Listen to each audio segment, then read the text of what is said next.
The courtroom was silent, yet thick with tension. Cameras were rolling, guards stood on high alert, and every eye in the room was fixed on one man, the most dangerous prisoner the state had ever known. His name, Marcus Kane, a name that had become synonymous with violence, chaos, and fear. Marcus wasn't your average criminal. He was a former military operative turned ruthless killer, responsible for a string of brutal murders across 3 states. Authorities believed he had assassinated at least 14 people, including federal agents and rival gang leaders. But it wasn't just the body count that made him infamous. It was the cold, calculated way he executed his crimes. No remorse, no hesitation. He was a ghost when he needed to be, and a monster when it served him best. He had escaped maximum security prisons, twice. The first time, he slit a guard's throat and disappeared into the night. The second time, he manipulated the prison system from the inside, staging a riot as a cover to slip away. Both escapes sent shockwaves through the nation and forced a complete overhaul of high-security prison protocols. When he was finally captured again, federal authorities treated him like a weapon of mass destruction. Transported in an armored convoy flanked by helicopters with snipers on every rooftop, Marcus was brought to court under the strictest security conditions imaginable. The courthouse itself had been modified for his trial. Metal detectors lined the entrance, K-9 units patrolled the perimeter, and the courtroom was filled with heavily armed guards in full tactical gear. Even the judge was protected behind bulletproof glass. Family members of his victims sat in the gallery, their eyes burning with both fear and anticipation. They had waited years for justice. Many had doubted this day would ever come. But here he was, shackled from neck to ankle, seated in the defendant's chair like a caged beast. And yet, even now, there was something chilling in the way he stared straight ahead, unblinking, unafraid, like he knew something no one else did. This wasn't just a sentencing hearing. This was a battle between justice and evil, a fight to put an end to a nightmare that had plagued the country for years. But no one in that courtroom could have predicted what would happen next. Judge Rebecca Holbrook adjusted her glasses as she stared down at the man before her. A stack of case files sat neatly on her desk, each one detailing a life Marcus Kane had destroyed. Her voice was calm, but carried the weight of finality as she began to read the verdict aloud. Marcus Ely Kane, after careful consideration of the evidence, testimonies, and the sheer brutality of your actions, this court finds you guilty on all counts. You are hereby sentenced to death by lethal injection, to be carried out at Black Ridge Federal Penitentiary within 90 days. A gasp swept through the courtroom. Some family members of the victims broke down in tears, others clutched each other tightly, feeling a bittersweet mix of relief and grief. Cameras flashed. Journalists began scribbling furiously, knowing they were witnessing a historic moment. But Marcus Kane, he didn't flinch. No reaction, no fear. Just that same cold, hollow stare locked on Judge Holbrook. The judge continued, unfazed. Let this ruling serve as a reminder that no one is above the law, no matter how powerful, how skilled, or how feared. As she spoke, Kane's eyes narrowed, and his lips twitched into the faintest hint of a smile, barely noticeable to most, but not to the U.S. Marshal standing closest to him. The guard's fingers instinctively tightened around his weapon. The tension in the room suddenly shifted. A subtle change in the air, like the moment before a thunderstorm, Judge Holbrook, unaware of the building danger, went on to authorize the transfer order for Kane's final holding cell. The courtroom guards moved slightly closer, sensing the potential for disruption. 2 more guards entered quietly from the rear of the room, adding another layer of protection. The atmosphere was no longer one of triumph. It was dread. Something wasn't right. Everyone could feel it. Marcus finally looked up, straight into the eyes of the judge. For the first time since the trial began, he spoke, "You think this is the end?" His voice was low, gravelly, and unnervingly calm.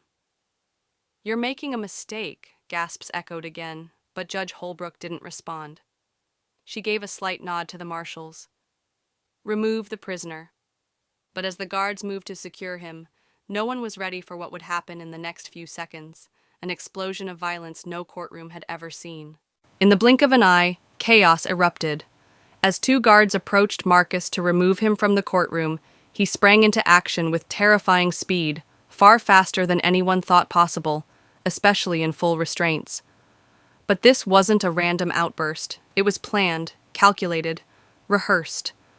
With a sickening crunch, he slammed his forehead into the face of the first guard, breaking his nose instantly. Blood sprayed across the floor as the guard crumpled. In one swift, unnatural motion, Marcus twisted his wrists, revealing a sliver of metal he'd hidden under his sleeve. A sharpened piece of a broken handcuff, smuggled in somehow, despite the dozens of security checks. Before the second guard could react, Marcus drove the makeshift blade into his neck. The man gasped, gurgled, and fell backward, clutching his throat. Screams tore through the courtroom. Panic exploded in the gallery as people rushed for the exits, some climbing over benches, others frozen in place. Reporters dropped their cameras. Family members of the victims screamed in terror. The remaining marshals scrambled to form a barrier, guns drawn, shouting commands that were drowned in the chaos. But Marcus wasn't running. He wasn't trying to escape. He was charging straight toward the judge. Judge Holbrook's eyes widened as she slammed the emergency lockdown button under her desk, but Marcus was already on the platform. He vaulted the short barrier like a predator leaping for prey. The bulletproof glass shield around the judge was only partially closed. He struck it with full force, his shoulders smashing against it, sending a loud crack echoing through the courtroom. One of the marshals opened fire. 2 shots rang out.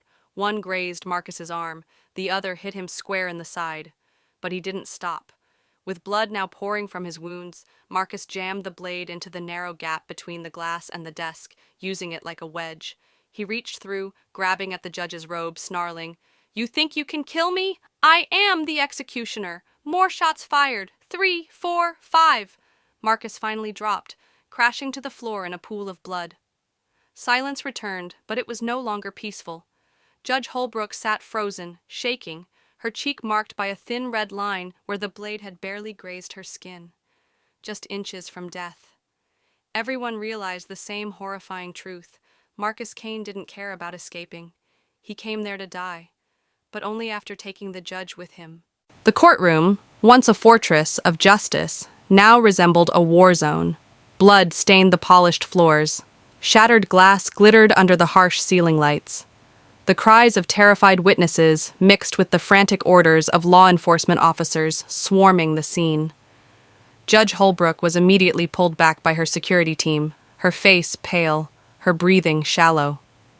A medic pressed gauze to the thin wound on her cheek, but she waved them off, eyes locked on Marcus Kane's lifeless body. She wasn't looking at him as a killer anymore. She was looking at a force of destruction that had nearly consumed her. "Is he dead?" she whispered, more to herself than anyone else. A federal agent knelt beside Marcus, checking for a pulse. "Negative," he said. "He's gone." The announcement sent ripples through the courtroom. Some felt relief. Others, especially the families of Kane's victims, were stunned silent. They had waited so long to see justice carried out through official channels. But now, that justice had been delivered in blood, not by the system, but by bullets. Paramedics rushed in, attending to the wounded guards. One was declared dead at the scene. The other was in critical condition. SWAT teams secured the courthouse, checking every inch for signs of accomplices or further threats. None were found. It was clear now, Marcus Kane had acted alone, but he'd done so with terrifying precision. Outside the courthouse, a media frenzy erupted. News outlets broadcast live updates as the story went viral nationwide. "Deadly courtroom attack," the headlines read. "Judge survives assassination attempt." Reporters speculated on how Kane had smuggled a weapon past maximum security. Theories spread like wildfire.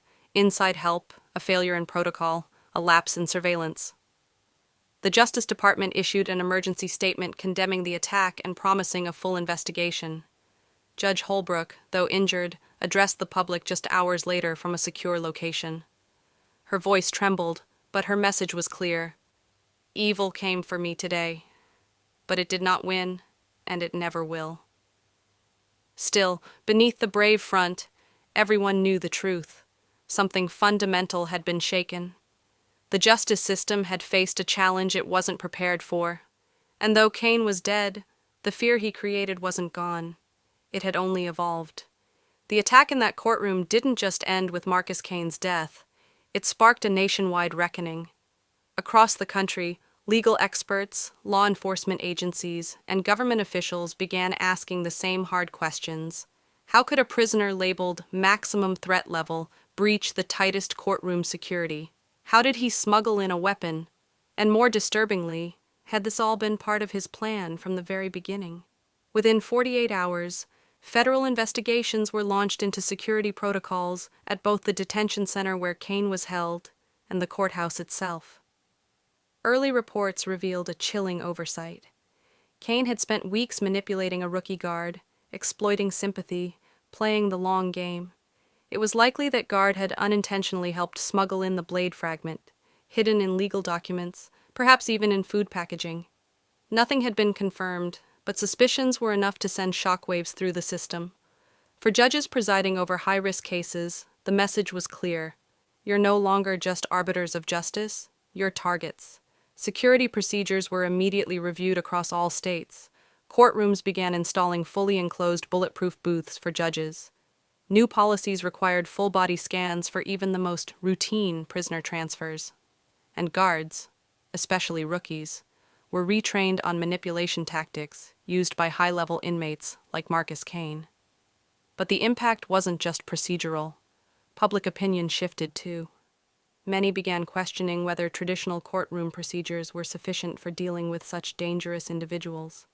Some even called for the use of remote trials for the most violent criminals, eliminating the courtroom risk altogether.